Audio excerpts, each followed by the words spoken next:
Chromosomes. Little strands of nucleic acids and proteins are the fundamental genetic instructions that tell us who we are at birth. Most people are born with 46 chromosomes, but each year in the United States, about 6,000 people are born with an extra chromosome, making them a person with Down syndrome. If you've ever encountered someone with Down syndrome, you know that they are some of the kindest, most joyful people you will ever meet. They truly have something extra. My name is Lisa Nichols, and I have spent the last 24 years as both the CEO of Technology Partners and as the mother to Allie. Allie has something extra in every sense of the word. I have been blessed to be by her side as she impacts everyone she meets. Through these two important roles as CEO and mother to Allie, I have witnessed countless life lessons that have fundamentally changed the way I look at the world. While you may not have an extra chromosome, every leader has something extra that defines who you are. Join me as I explore the something extra in leaders from all walks of life and discover how that difference in each of them has made a difference in their companies, their families, their communities, and in themselves.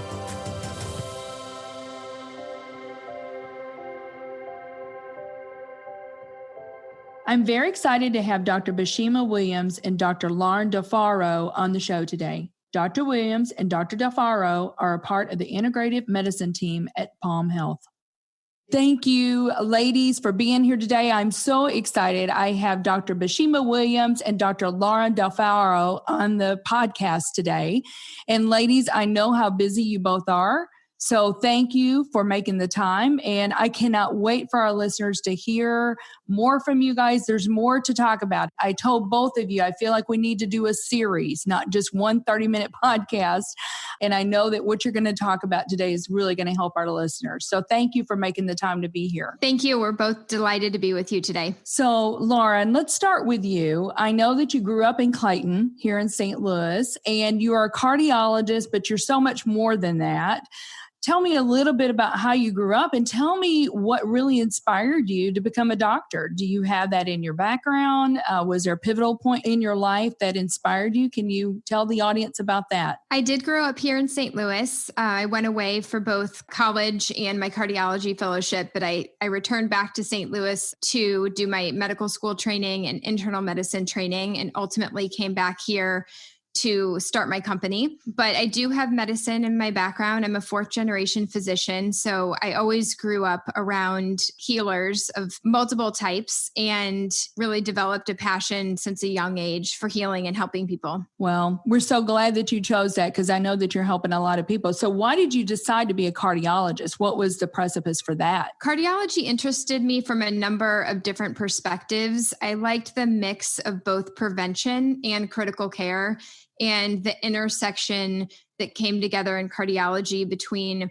all different parts of a person, whether it be their biology, their genetics, their lifestyle, their outlook and positive emotion, and how that influenced the progression of disease and their quality of life. So for me, it was a major intersection of the whole person. And I found that both fascinating and an angle where I could really help people. Absolutely. And I just can't wait to dive into that more.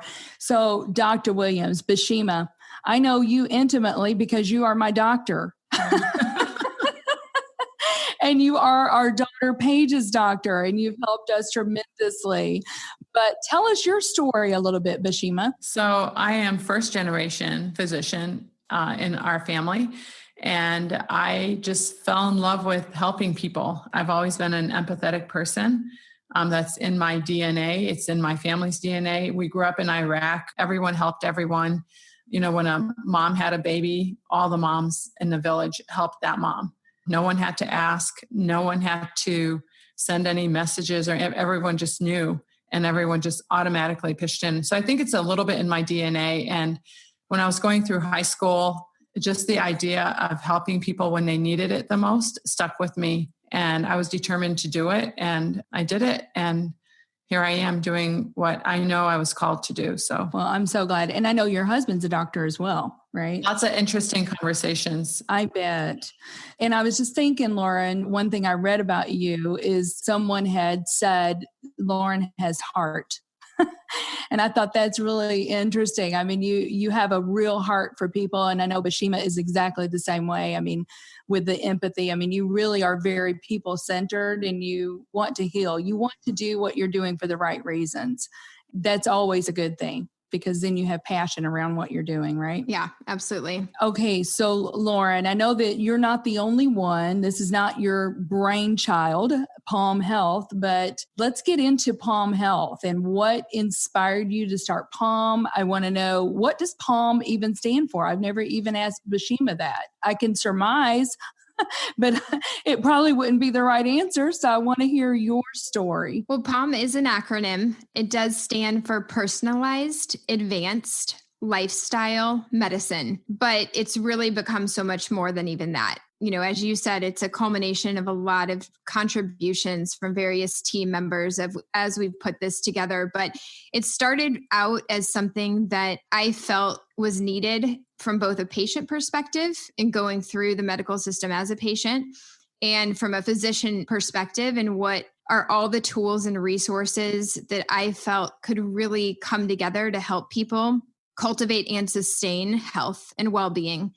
You know, that includes having daily access to a community of wellness experts and medical experts, as well as convenient lifestyle resources like a healthy cafe to have a nutritious meal, or a fitness center to work out with a personal trainer, or take an engaging class, or come for a novel therapy that really can help both prevent and treat illness, like a salt room session or an infrared sauna session or cryotherapy. So under one roof, bringing together everything that helps support people in their physical health, their mental health, and their spiritual health. And those are all the components. And then making it accessible in a community that it can be integrated into the fabric of someone's daily life. I love that so much because people are holistic, are they not? And so I had read something where if you've got a problem in one area, you know, it can cause a problem in another area as well. And we'll talk about that.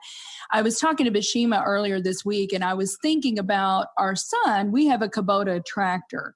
And a few years ago, he was doing something with the tractor, and he put real gasoline in the tractor. It's a diesel engine. And then it completely stopped, you know, and he calls my dad in Kentucky, and my dad's like, you should put diesel fuel in there. And I was just thinking about that and how, you know, really what we put in our bodies matters, doesn't it? And, you know, I know that we're going to talk about lifestyle and that sort of thing, but Basima always talks to me about gut health.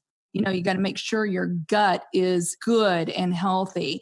Basima, can you dig into that a little bit? Because I think our society sometimes is not really putting the right things in our body to make our engine optimal. Absolutely. When we see patients for the first time at PALM, we do take a very extensive history, usually about an hour to an hour and a half. And then usually about 1 to 2 hours of our individual time after the visit to look at everything, look at triggers that may have caused illness, look at mediators of disease that may have caused illness, look at multiple different types of therapies and treatments that could really help this person. But at the end of the day, what I've learned after about 7 years of doing more functional versus traditional medicine is that if the gut isn't happy, then, you know, it's going to be really hard to heal the body. And part of the reason for that is about 80% of your immune system lives in your gut, and your immune system can affect every single other aspect of your body. And insofar as stress, for example, is concerned, there is a direct gut-brain connection. And there's also something called leaky blood-brain barrier. The leakier the blood-brain barrier is, and the leakier the gut is, then the more inflammation will happen in the brain. So it'll be easier to have more stress. Say you have a diet that's high in refined sugars, that's high in soda, candy, ice cream, breads, pastas, noodles. Not that we can't enjoy that sometimes, but if that's a primary source of your calories, then you will probably to some degree have leaky gut, and you will probably to some degree have leaky blood-brain barrier. And when you ingest that stuff, you will probably be more irritable. You'll be able to focus less, things like that. So I always say, heal the gut, heal the gut, heal the gut, and then go from there. I say heal the gut and push the restart button. Literally, after we heal the gut to our satisfaction, mine and the patient's, we will have the patient come back in because a lot of times their chief complaint is gone. We didn't even address their chief complaint. Like if it's a rash or if it's fatigue, we don't even address that until we heal the gut. And then we push the restart button. A lot of times they're like, you know what? I'm good. I don't want to do anything else. And a lot of times we're like, okay, now we can address hormones or now we can address other things. So the approach that we take at POM is all of our physicians are trained in their traditional specialty, whether that be family medicine, internal medicine, neurology, cardiology, psychiatry. But the one additional layer of training and depth that they have is that they've all been trained in either functional or integrative medicine. And what that means is that's a system of thought that really helps us go to the root cause of symptoms and understand, again, that intersection of all the different factors that contribute to helping or hindering our health, whether that be our genetics and underlying DNA, our biology and how that's evolved over time. For example, as Dr. Williams has been speaking about, what is that health of our gut and our intestines, whether that be our environmental factors, our emotional support systems, our social behaviors. All of these work together and influence each other into either an upward spiral of positive health and positive emotion and behavior or a downward spiral. And so getting to first the root of where are we at within an individual person and where are we at within that cycle? What are all those factors that is in each individual's life is our starting point for understanding how we're going to go from there. And as Dr. Williams says, a lot of the influence that we do see that can really change somebody's trajectory is their gut and their gut health. It's not putting a Band-Aid on things. It's not just taking a pill. It is truly trying to understand and get to the root of what is going on. And, it's a multifaceted situation. We need to work every angle to build up the person and really fortify them and keep them resilient, especially in times like right now when things come out of nowhere and you want to make sure you're your best self. Absolutely. Talking about COVID, how have you guys, Lauren, you're the CEO of POM. I'm sure patients are not coming in to POM as much. I know I've had a few televisits with Dr. Williams. How have you guys pivoted? How are you still supporting your members with what's going on with COVID right now? As a company, we've had to adapt very quickly. A lot of people depend on us. It's important for us to continue to be a resource in a community to our members, whether that's on the medical side or the wellness side. So we did pretty much launch over 80% of our services onto a virtual platform within a couple weeks of the pandemic really starting and needing to go into a physical distancing mode. We've taken our personal training, our nutritional counseling, our mental health, well-being coaching and counseling, and all of our physician visits, as you've experienced, onto a virtual platform, as well as launching an on-demand library of classes, whether those be fitness or meditation, and live classes, and then really keeping that educational component going with our seminars and webinars, I guess now.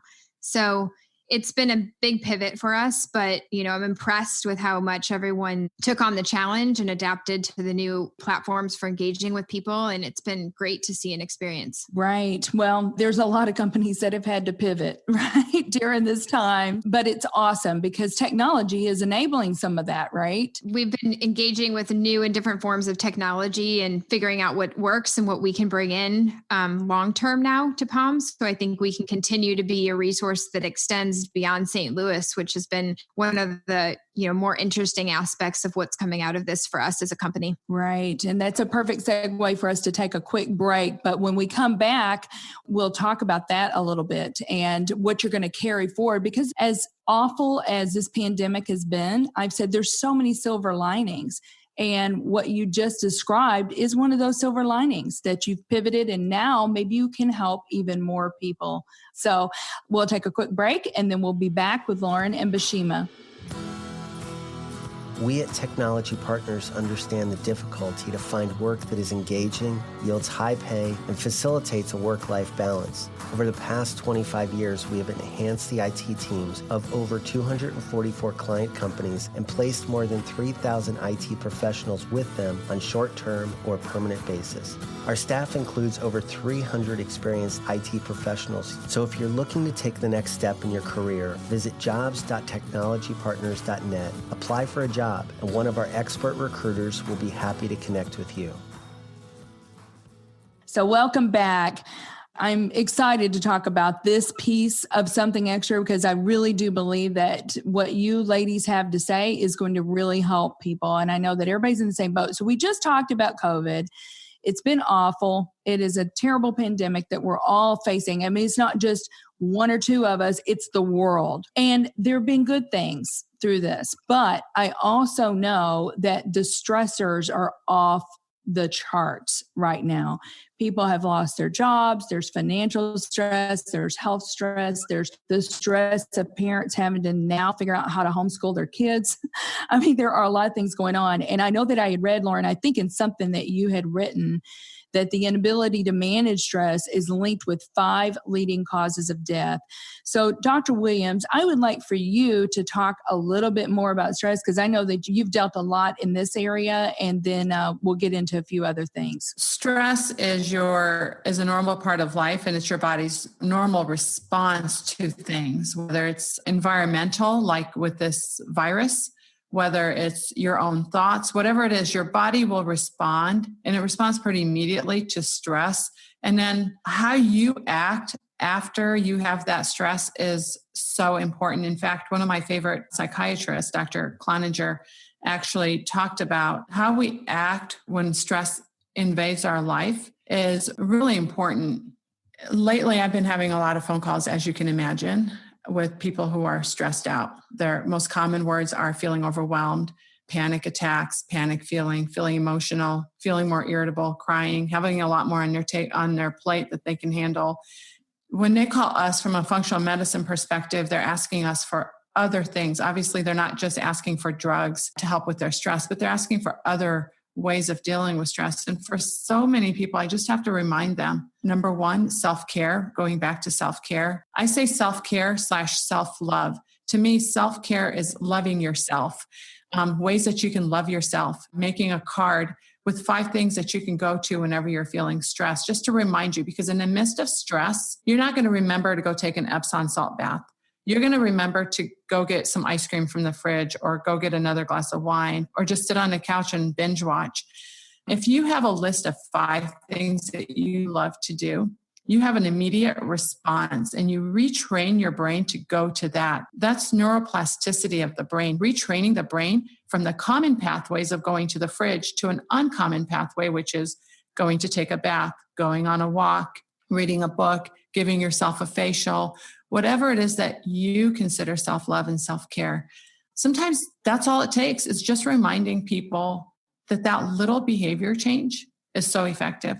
Another big thing I work on is sleep. We've got many awesome supplements to help people sleep, but also just meditation, breathing is really important. But changing how we act can often break the habits that trigger stress reactions over and over and over in our bodies. Okay, so Lauren, this is not just stress and anxiety that we're seeing in adults. It's skyrocketing, unfortunately, in children. And I would like for you to talk a little bit about that. And there's just this really fine balance. Kids are expected to perform at such a high level now. And we as parents, sometimes we impose those things on our children, not meaning to do anything harmful to them, but we want them to do well in life. But to do extraordinary things in life, you do have to work hard. You do have to excel. You do have to want to do things to the best of your ability and strive to perform.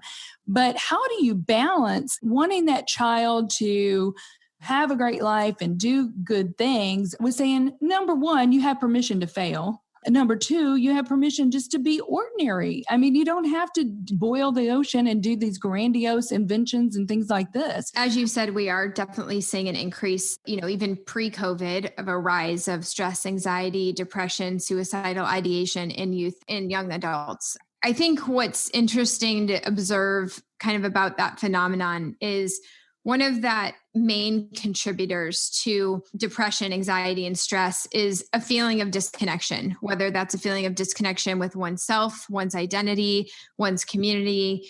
And, now that's amplified in the time of COVID with physical distancing.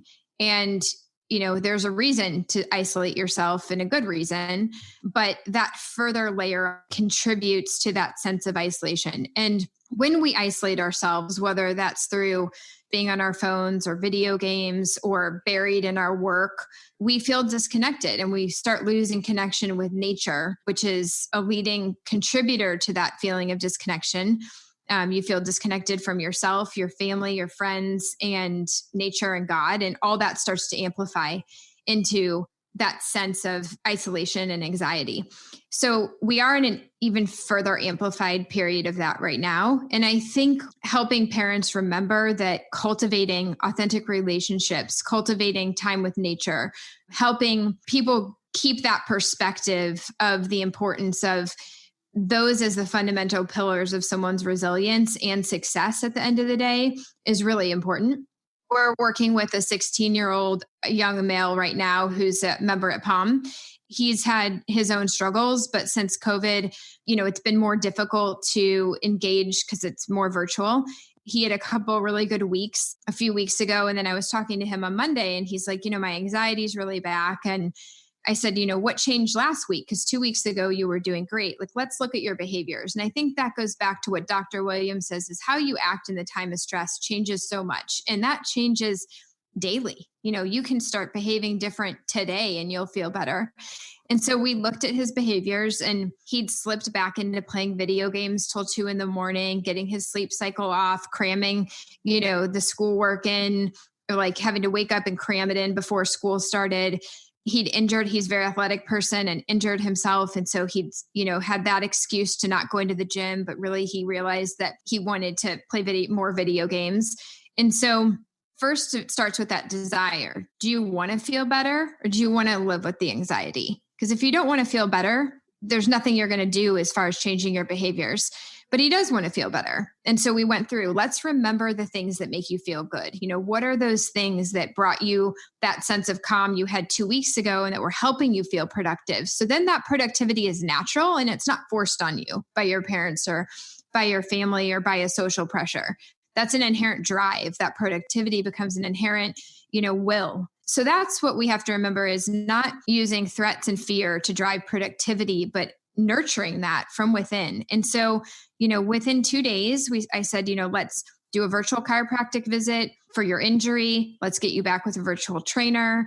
Let's stop the video games at 11 p.m. Let's take a low dose melatonin that reminds your body to go to sleep. Checked in with him today and it's 4 days later. And he's like, yeah, I'm feeling great. I don't have that anxiety boiling in my system that makes me feel agitated and irritated with people and want to shut myself in my room so that nobody's bothering me.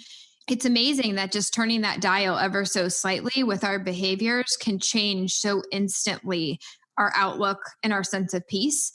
And it's all about nurturing that from within, making that desire grow within people for themselves. And when they have that, their will to be productive, it comes from inside. Well, I couldn't agree more because, there's an old adage out there, you can lead a horse to water, but you can't make them drink, and that's with people. If they don't have that intrinsic desire to change, there's no amount of talking, there's no amount of anything that we can do, right?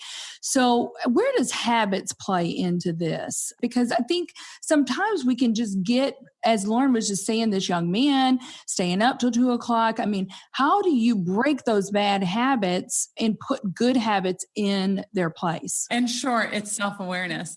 That is something that I personally have been working on. And that is why I throw examples of what self-love is. And sometimes you have to be intentional because truly when you're in the midst of feeling overwhelmed, the last thing you want to do is put down that video game because it's an easy thing to do. It's what you've trained your brain to do, to go that pathway. But to develop good, healthy habits, it requires a lot of self-awareness of what makes you or gives you joy, what makes you happy, what makes you less stressed, and then intentionally do them over and over and over again. And eventually you won't need a card of the 5 things that bring you joy. Eventually it will be your natural response. We kind of overlooked neuroplasticity and what that is. And that is literally developing new pathways in your brain and helping revive some areas of your brain, if you will, but developing new pathways that lead to healthier habits. Unfortunately, some unhealthy habits are so easy to fall into because they're so easy to do, like playing video games, cell phone usage. And, the clicks and the sounds are so addictive and they just keep us going because they keep stimulating that area of your brain. But true habit changing requires repetition and self-awareness of what brings you joy. Okay, so you've got a parent and they see their child in these patterns. Where do they even start trying to put limits on your children? Can you talk to that a little bit, Lauren? I think the place it starts is in building trusted relationships with your kids. And parents are never going to win through a tug of war in a control fight. And so I think it starts with conversation and really opening yourself up to your child to listen to them and ask the questions and understand, tell me about this behavior, whatever it is, if it's social media, if it's a video game, if it's, wanting to be locked in your room all day, really starting to understand your child. What is this behavior? Tell me what it brings you.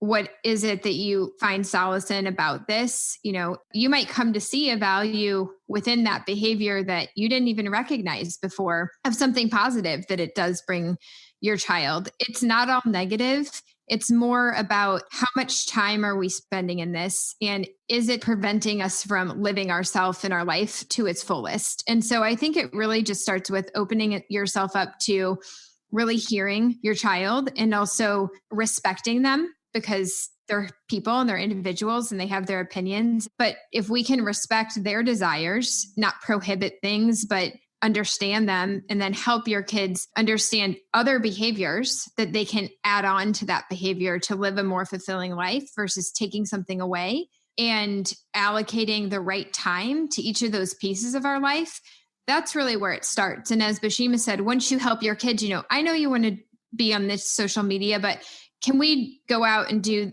this behavior together? You do start building new neural pathways. You start understanding other things that can bring you joy and that can make you feel fulfilled.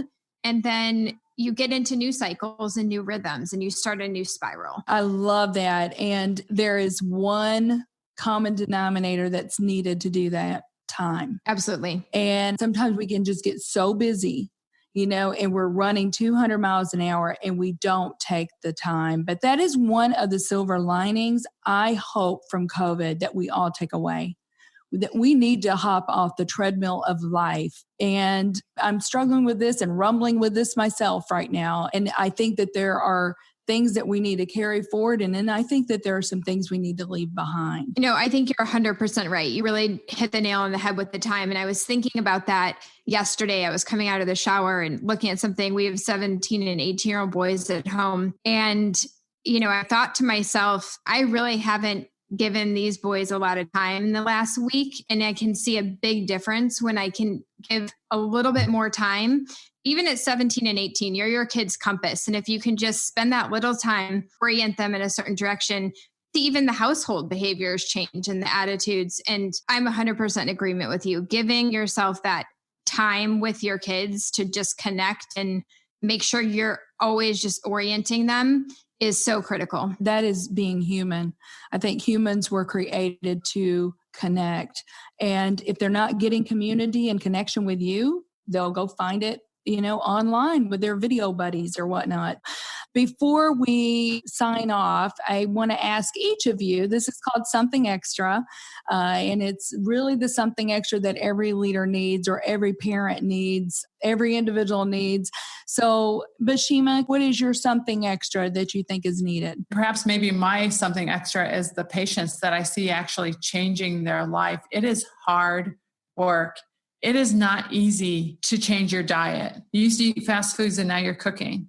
And so that is so encouraging. Thinking about this question, who has made the biggest influence in my life? And I'm going to tell you that it's people who are encouraging and uplifting, not fake uplifting, but truly you can do this. Why don't you do this? Oh, you can totally do that. And then encouraging from a sense of my patients who are actually healing themselves. I had a guy who, the first time I saw him 2.5 years ago, said he was contemplating walking in or using a wheelchair. And now he is, riding his bike. He's full of energy, full of life. And it's that, how can that not encourage you? So it's people who are making a huge difference in their life and also encouraging others. That's what I love. I love to surround myself with that. And, it goes back to that social support. Researchers say without a good social support, that your overall health and wellness, you're more prone to infections, you're more prone to stress, you're more prone to disease. So it just all kind of ties back into that. I see it every day, whether it's in our executive leaders or our physician leaders or our household leaders. I really notice that passion is that one thing that is a game changer in leadership. And that's what I see makes the difference at Palm Health with all of our wellness and medical providers is they have the expertise, but they also have the passion for what they're doing and what they're saying. And they walk the walk aside all of their clients. And that's the piece that sparks then the inspiration and everything that flows from it. So I would have to say passion is that something extra that I think makes one thrive. I have to tell you today, I was thinking, I wonder what Lauren will say is her something extra. I bet she'll say passion because I see that at Palm Health. I see how passion and the belief that every one of your practitioners has. And, without that, the patient is not going to feel like you're that invested, right? But when you have that passion and belief, it just flows out. As you said, everything flows from that. Well, I cannot wait for our listeners to hear this because I just know that's going to help them. But I'm also thinking that they are going to be sitting there going, well, I have another question. So I don't know, ladies, we may need to do a webinar or something so that people can have their chat box and ask questions. But I just want to thank both of you so much for being on today. Thank you. And like I said, I can't wait for our listeners to hear everything you have to say. Thank you. Thank you so much for having us. It was fun. Thanks, Lisa. Very good.